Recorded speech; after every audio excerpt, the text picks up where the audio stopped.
All right. Good morning. Good morning. All right. So it's time for offerings. With y'all's giving has allowed us to reach the world and has allowed us to sow into ministries and ministers from all over the world. Thank you so much for your offerings. Thank you so much for sowing into us. Thank you for your time. Thank you, Carlin, for the food you just made for us. Those of y'all who don't know, we have Carlin is a chef, and he's made a seared ahi tuna salad that we're going to enjoy afterwards. So I woke up early this morning, got inspired by my wife, and I made fried rice. So I have some smoked sausage fried rice to go along with that for those non-keto folks.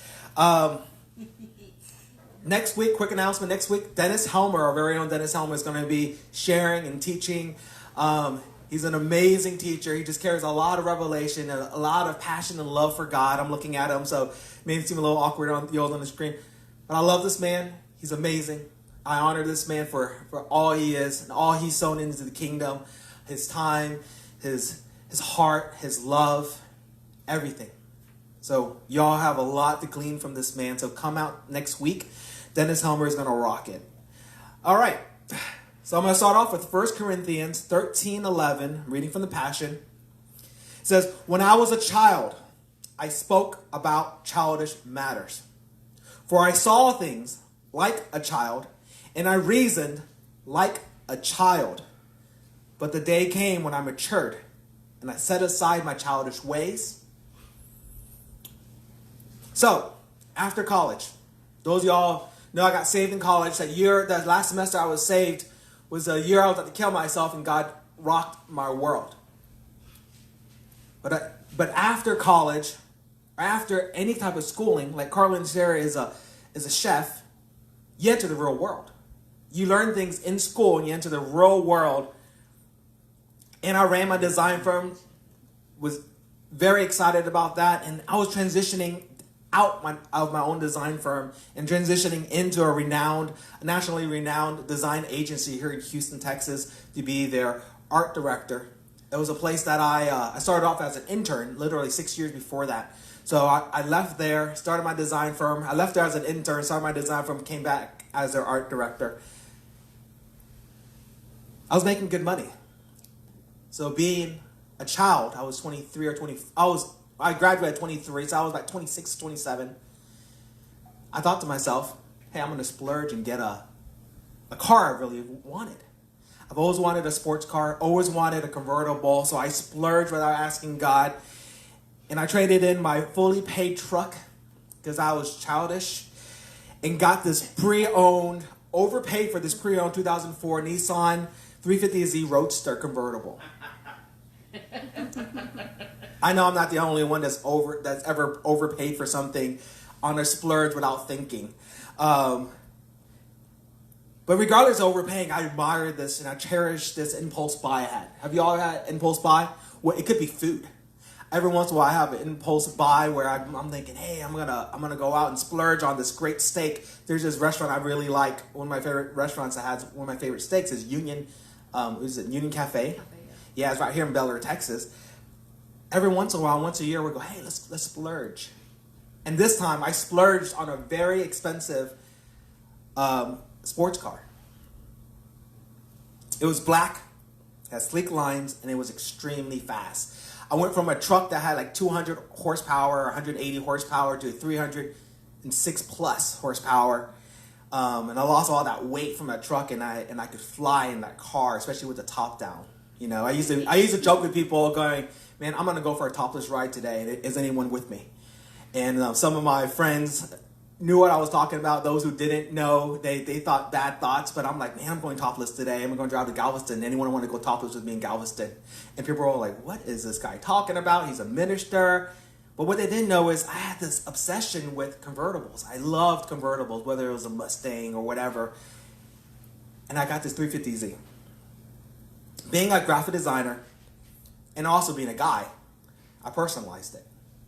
You know how many guys, when you get something, you're like, I'm going to personalize it. Put some big tires on if it's a truck. Yeah, Dennis is raising his hand. All the other guys are nodding. You know what I did? I did some custom upholstered black and red leather all over my. It was a 2-seater, so Those two seats were black and leather, black and red leather. And then I started adding little splashes of accents all over. You know, it's kind of like the lipstick, the nail polish. So I was getting this thing, and man, when I was done, it was hot. You know, I'm taking that line from Paris Hilton. It was hot. I was so excited. But a few months later, while I was playing pool with my cousin, I was a big-time pool player prior to Christ, and I stayed in it for a little while. My cousin looks at me and says, "Tell me that you've tested out the limits of that beast." Y'all know what you're talking about. You have a 4x4? Man, have you taken it off-road? Yeah. No, I have a 4x4. It's a beautiful truck. Why not? Why'd you get a 4x4? I have no idea. It's beautiful. It's huge. It's strong. And I'm never going to make it dirty, right? I'm looking at him going, I've driven really fast in it. Have I brought it to the limitations? No. I don't plan on doing it. I'm a wreck. And the thing I cherish most at this time may be ruined. So this week when I asked God, I said, "Hey God, what do you want to talk about today?" Last week was a prophetic Sunday, right? So it was a lot of fun. It was one of my favorites prophetic Sundays we've had so far because the everyone who was here participated. It was just great seeing the body alive and breathing and speaking and pouring into one another and no longer just sitting here saying, "Just pour into me." They're saying, "You know what? I'm going to pour out into y'all." And it was amazing. Even as a pastor, I was receiving multiple words. My wife received by far the most words, so y'all owe me next time. She had like 8, I got like 2, so you need to get me caught up. But anyways, I said, "God, what do you want to speak about? What do you want to speak about today, God?" And God showed me my sports car drive across I'm a seer. So sometimes I see, it looks like I'm staring at Pam. There's a glass with a movie screen. That's how I see sometimes. Like I'm staring at her, I see things. Or it's like all of a sudden the room disappears, and I'm in that instance. This instance, I'm driving in the car. I said, "What do you want to teach about today, God?" Superimposed, my 350Z drives by with all my red accents, and I was like, "Okay, no, I don't think that was God, right?" But I decided to go with it and see what God wanted to do. Sometimes you move on the small, and God will move big. So hopefully y'all enjoy this. Today's message is titled, "New Car Smell." So at the time of the purchase, the car was the most valuable possession I've ever purchased and owned. And I took care of it as though it was. Y'all know what I'm talking about? It could be a new pair of shoes. When I was in elementary school, middle school, and high school, man, I got my brand new kicks, my Jordans. Man, I wasn't going to play basketball in those basketball shoes. Are you kidding me? What if my shoes got scuffed? The older you get, the more things you begin to possess. I remember my first Mac when I was in college. Man, I polished that thing every day until I scratched it. And I cared less about it. So my car had regular car washes every 2 weeks. I hand buffed it, waxed it, cleaned it. Then I detailed the interior with my little electronic air spray, making sure to get every dust particle out of my car because it represented me. I shined the tires. I cleaned, scrubbed, and shined those tires. I put full synthetic oil into that car then. And I used premium gasoline, which was recommended, not required.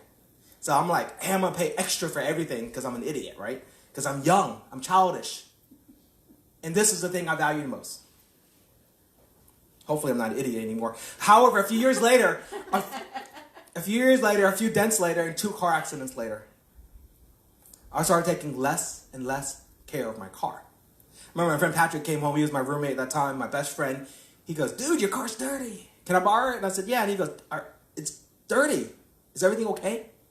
I said, "Yeah, I'm fine. It's fine. I've been through 2 accidents." "Dude, that was your pride and joy. I'm going on a date with your car." I'm like, "Well, you should clean it." Because I don't have a reason to clean it now. I clean it once every 2 months. Y'all getting me? You ever been there? You get something brand new. As soon as something happens to it, it's less important. And then at the tail end of my journey of being a missionary in Houston and then in Kenya, I sold it. Right around the time when Olivia and I were dating seriously, I sold it. Because at that time, I took 2 or 3 years of not working. I lived off of savings. I did odd and end design and marketing projects just to make ends meet so I could be out on the streets and minister and have Bible studies. So when God flashes my old car in front of my face, first the good memories came. Y'all know what I'm talking about? First time you get a pair of Jordans, you're like, yeah, I like this feeling. I wish I could hold on to this feeling forever.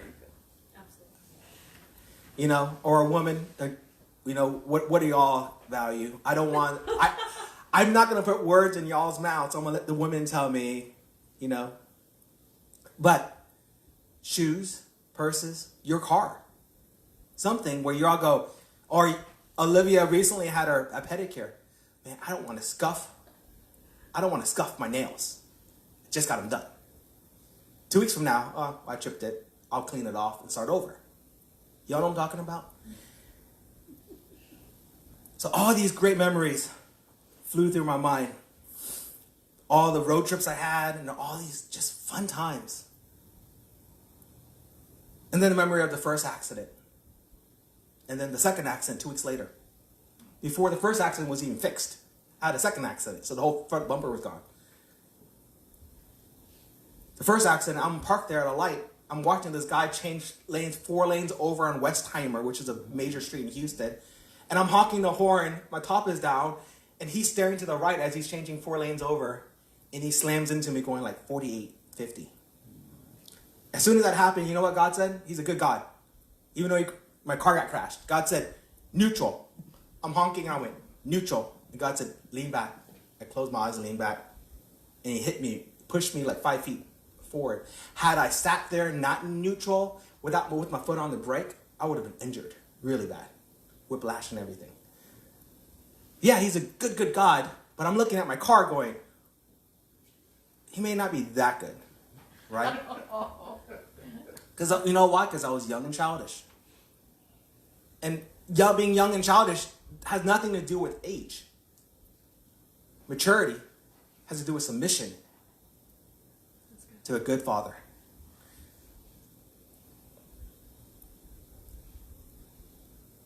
So at first, my car was my symbol of my success. Everywhere I went, I used to play volleyball every weekend. And I'd drive out to the volleyball courts. And all my friends from the church I was at was out there. And I'll pull up in my sports car. We get out, top down. Everyone's looking at it going, how does this 20-something-year-old afford a car like that? Because he's overpaying. And he's an idiot. Is the true answer.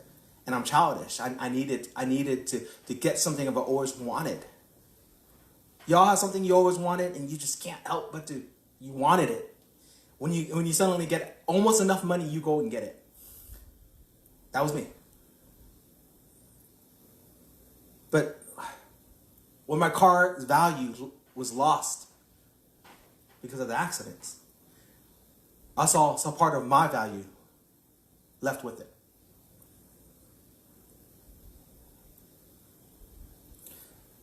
So when God flashed my car in front of my eyes, I was wondering what he was thinking. He said, speak on the journey of my believers.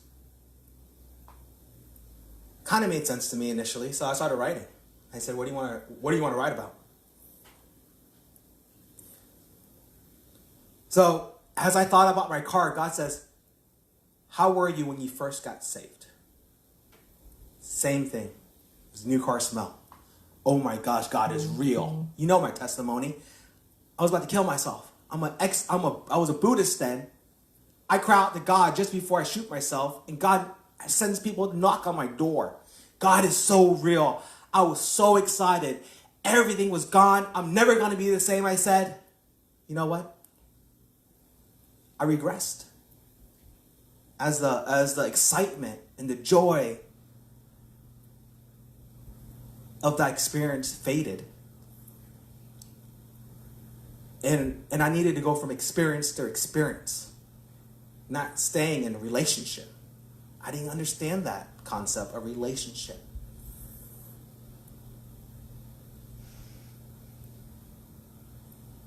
When I first bought my car, I couldn't stop being thankful for my car. I couldn't stop taking care of my car. I couldn't stop showing off my car to my friends and strangers. I loved it. I had no idea I needed that attention until I got that car and realized, man, I needed this attention. The car was my joy because it made me prestigious. The years went by, and then life happened. Then excitement passed. Just like with God. Y'all have this amazing experience. As the years go by, you went, how come I'm not experiencing those experiences anymore? Shouldn't it go from glory to glory? Yeah. But the glory is relationship to relationship to relationship to relationship to relationship. It's not experience to experience to experience. Then my walk with God, anytime it became mundane, man, I quit talking about God. Nothing new has happened. No more testimonies have happened.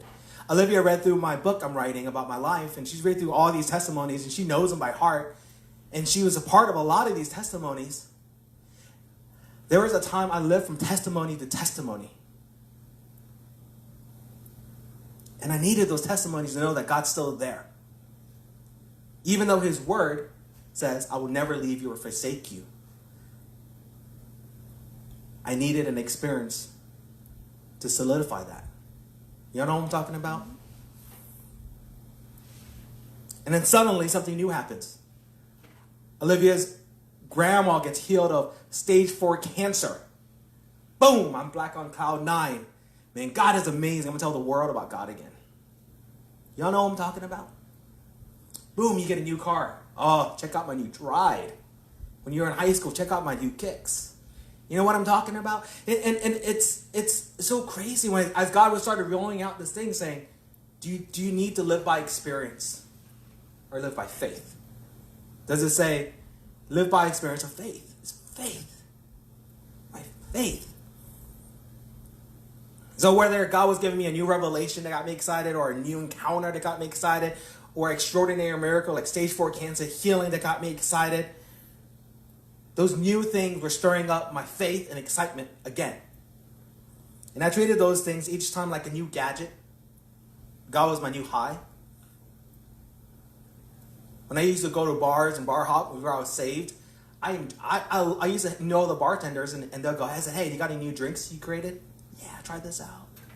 And that was my drink I would go to for a month. 3 or 4 days a week for a month.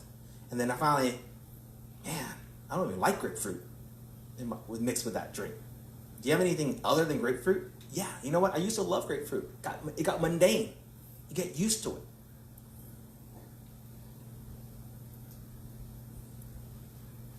Now for you, it may not be a new car. You know, you may be at the age of buying a new car. When I bought my first house, this is my second house, I had the same excitement. Hey guys, come check it out. It was a work in progress, but man, it was mine. At that time, the house was my newest, most expensive investment ever. But we don't treat God that way. You know what was invested into us? Jesus Christ. And the price he paid, there's nothing in the world that can pay for it. There's nothing we can do to earn it. But we're not valuing it the same way we value our possessions. It may be a new job. Hey man, I'm working at this great company. Talk to me in 6 months. Man, I hate this job. You got anything new? A new friend? When you're single, new boyfriend, new girlfriend? Oh, wait until you meet her. Wait until you meet him. He's perfect. 6 months later, he's a punk. He doesn't text me back, right? Y'all been there? I've never experienced that with Olivia. Ex-girlfriends, yeah. I'm like, what is going on here? What is going on here? New jewelry, new shoes, whatever. Eventually, your thankfulness fades. So before our service last week, God gave us a few keys, literally like during the worship. I had to add it to my prophetic teaching before I taught, because he said, I want you to teach this. And I'm like, are you kidding me? Like right now, we have 2 songs left. And I did it. And one of the key was to always remain in worship. To allow your heart to always remain in worship. It sounds crazy. Because we have taken worship and defined it by one aspect, singing. But worship is thankfulness. So if you're able to nurture a heart of thankfulness, you can't help but to live for Christ. 1 Thessalonians 5:16 through 18. Let joy be your continual feast. I'm going to be feasting on some food today, but you know what? Man, I've been feasting on joy while I'm speaking to you. Make your life a prayer. This is the Passion Translation. And I'll read another translation in this instance. The second verse 17, make your life a prayer. You know, there's a scripture that says, David is a man of prayer. Do you know the actual translation? David was prayer. That's how it's really translated. He was. That means he was a manifestation of prayer. So our life should be a manifestation of prayer. I'm not talking about just laying on your face all day long, right? Verse 18, in the midst of everything, be always giving thanks. For this is God's perfect plan for you in Jesus Christ. So I remember earlier in my walk, my first pastor gave me a definition of prayer. Because I read the scripture, always be in prayer. I'm like, how the heck am I going to live life and make money and pay bills if I'm always laying on my face? And he says, Jonathan, it's having a consistent dialogue or conversation with God. Mm-hmm. Now I looked at him and I went, so include him in everything. Mm-hmm. He said, yeah. And I went, I can do that. I can have consistent dialogue. But I'm not saying, hey, there's not a time to fall on your face. There are times to fall on your face.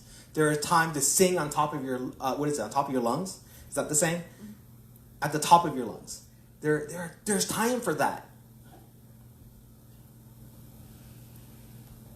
But if you include God in everything you do, and you speak to him all day long, you're living a life of prayer. So one definition of prayer, it says a spiritual communion with God or an object of worship. Some people aren't worshiping the God we know, and they're in continual communion with them. We can't be that. The one we should be in continual communion with is Jesus Christ, our Savior. And it continues, it says, as in supplication, thanksgiving, adoration, or confession. Man, I read that and I went, I can do that. Can y'all do that? Keep God in your heart, stay thankful, and talk to him. So here's 1 Thessalonians 5:16 to 18 again in the NSAB, New American Standard Bible. Rejoice always, pray without ceasing, and everything give thanks. For this is God's will for you in Christ Jesus. So verse 17 in the Passion says, make your life a prayer. And then NASB, pray without ceasing. Prayer is our identity. It's an identity. We make our life a prayer. It's an identity of our life. It's what people look at and they go, Pam is walking with God because she makes wise decisions. She must be talking to him. She must be in communion with him. Now, if you're constantly doing foolish decisions, there's a chance you may not be in communion with God. Again, I'm not saying there's not a time to fall on your face in reverence to the King. You know what? When the King of Kings jumped, we saw a manifestation of the Lion of Judah. We got up, roared, and sang. Not literally roared, but we sang our heart out and worshipped. So when the King shows up, you honor the king. The king is raised. It was in the middle of something else. And he says, a car is designed to run. And if you let a car sit, it will eventually break down. You were created to run from the very moment you were created by God. We must use all that we have received from God on the day of our salvation and run, run, run. We must use all that we have received from God and run, run, run. We don't need another move. You don't need another move from God. You are the move of God. Be the move. Does the world need something? Does your world have something that needs to change? Be the move. Is there someone in your life who needs to experience the love of God? Be the move. Be the move. We don't need another move from God. If we don't get another one from today on, we will experience a move of God when we move. So, ladies and gentlemen, start your engines.